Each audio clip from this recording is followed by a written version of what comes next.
ഇന്നിപ്പൊ ഞാൻ നിങ്ങൾക്ക് ഒരു ട്രിക്ക് പറഞ്ഞു തരാനാട്ടോ ഞാൻ വന്നിരിക്കുന്നത്. എന്താ നോക്കിയാലോ?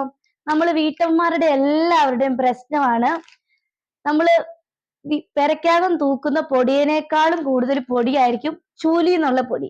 ഈ പൊടി എങ്ങനെ ഇല്ലാതാക്കാൻ നോക്കിയാലോ? നമുക്കിപ്പൊ അത് എടുക്കാട്ടോ.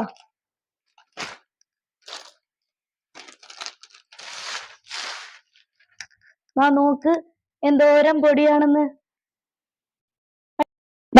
ഈ പൊടി നല്ല പോലെ അങ്ങോട്ട് നന്നായി കൊട്ടി കളയാട്ടാ. നോക്ക് എന്തോരം പൊടിയാ നോക്കി ഈ ചൂലിന്ന്. ഫസ്റ്റ് ഈ പൊടിയെല്ലാം നമുക്ക് നല്ലപോലെ ഒന്ന് കൊട്ടിക്കളയാവേ.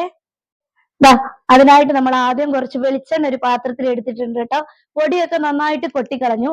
ഇനി നമുക്കിതേ ഒരു തുണി എടുത്തിട്ട് നല്ല പോലെ വെളിച്ചെണ്ണ ഒന്ന് ഈ ചൂലിനകത്തേക്ക് തൂത്ത് കൊടുക്കാം.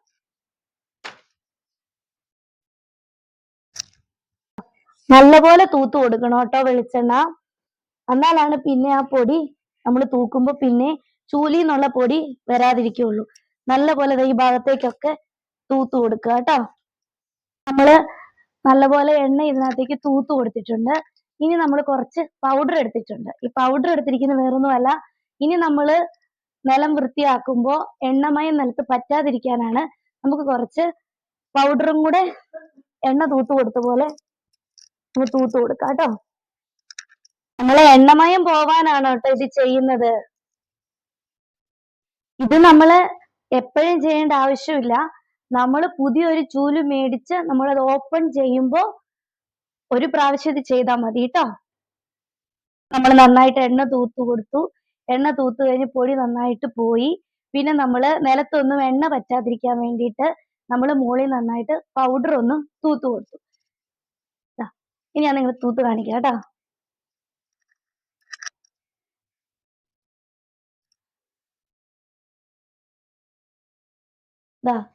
കണ്ടോ?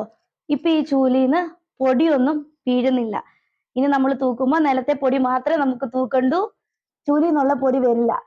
ഇതെല്ലാരും ഇതേ ചൂല് മേടിച്ച് ഇങ്ങനെ പ്രശ്നമുള്ളവർ ഇതിങ്ങനെ ഒന്ന് ചെയ്ത് നോക്കിയിട്ട് അഭിപ്രായം പറയണേ. ബൈ.